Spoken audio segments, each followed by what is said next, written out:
Duncan Fairley, work for EA, and I do video production and distribution. Obviously, couldn't have envisioned what it would turn out to be, you know, and in a lot of ways, it's much bigger than we had initially anticipated, which is great. And so, I think it's a dream team. You know, it's got a lot of cool companies coming together to work on something, and so people like it.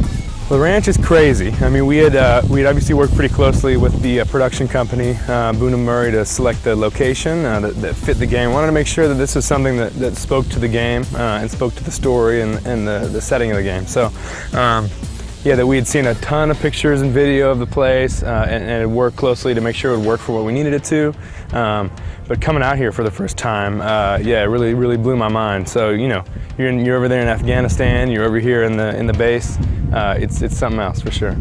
Day one, I mean, it's interesting because it seems like on every production, day one, you know, whether it's a one-day shoot or more than that, day one is always the craziest. There's a lot going on, and everybody's, especially with something like this, I think for the production company and for us, we were doing things that we hadn't done before. And you know, I don't mean to like make it sound bigger than it is, but just, you know, look, we're playing a multiplayer video game in a desert, and that comes with a whole host of challenges. So hopefully, I mean, the goal is that when somebody watches the program, they have no idea what went into the production, but I can tell you it was massive. So obviously it's due in large part to the production company and the team working on it, who, you know, it's been running real smooth. I was really surprised to see Bravo go home, just because going into the competition, looking at him, he's a coach, so he knows how to speak to the players, he knows how to pump them up, knows how to like correct what they're doing.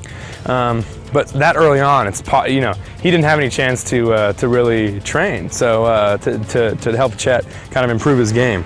You know, I guess you know, that's the way it shook out. Obviously, Edgar's a strong competitor. You know, he's a pretty good gamer. Just working with T-Squared, I know he's a fantastic coach.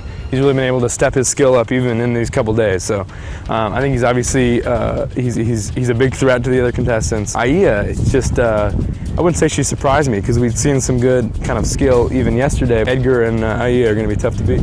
Just so excited to see how they react to some of the stuff we have coming up. We have just some amazing challenges that are going to throw them for a loop, and they already have. I think some of the challenges coming up are going to be super unique and are going to, again, take them out of their element and really force them to work together and think and act physically and the whole nine. In any battle, you're gonna have you know, things that catch you off guard and things that don't quite go the way you expected. I mean, especially thinking back to yesterday, you see Alex, and he had a guy lined up in his scopes right there. He was prone right in front of him, laying out like he was suntanning, and he just couldn't make the connection, whether he choked or just you know, whatever. It could have been an easy mistake. These guys are learning still, so I think it's gonna be tight all the way down to the end.